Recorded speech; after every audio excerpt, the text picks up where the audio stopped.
Hello বন্ধুরা, তো চলে এসেছি আবার একটি বিশেষ গুরুত্বপূর্ণ আপডেট নিয়ে। টেট 2016 নিয়ে একটি বিশেষ কেস চলছিল কলকাতা হাইকোর্টে। তো তার যে বিচারপতি ছিলেন মাননীয়া শ্রীমতী অমৃতা সিনহা মহাশয়, তো তিনি কিন্তু একটি বড় রায় দিয়ে দিয়েছেন। 2016 যে সমস্ত টেট প্রার্থীরা যে আর কি কেস করেছিলেন তাদের আর কি মুখে হাসি ফুটতে চলেছে। কেননা 2016 যে প্যানেল ছিল সেটা কিন্তু ডেথ হয়ে গেছিলো, অর্থাৎ সেই প্যানেলটা কিন্তু সময়ে পাবলিশ করা হয়নি।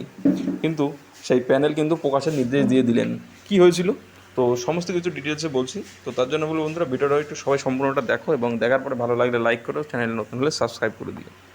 তো প্রথমত আজকে যখন কোর্টে কেস ওঠে, তো তখন যে বিচারপতির তরফ থেকে জিজ্ঞেস করা হয় যে এখনও তো প্যানেল প্রকাশই হয়নি, তাহলে কি করে এক্সট্রা 5% ওয়েটিং লিস্ট বার করবে।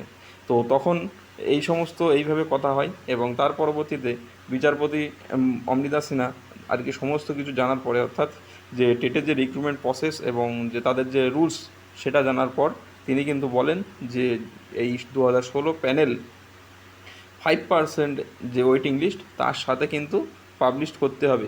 তখন আর কি সেটা তাও ডেডলাইন দিয়ে দেন 30শে জুলাই। তো তখন তিনি আবার যে সমস্ত আর কি প্রাইমারি বোর্ডের তরফ থেকে উকিলরা ছিলেন তারা বলেন যে এই মুহূর্তে অনেকেই অ্যারেস্ট হয়েছেন, আবার সে সমস্ত ডেটা সব কিছু আছে সিবিআইয়ের কাছে।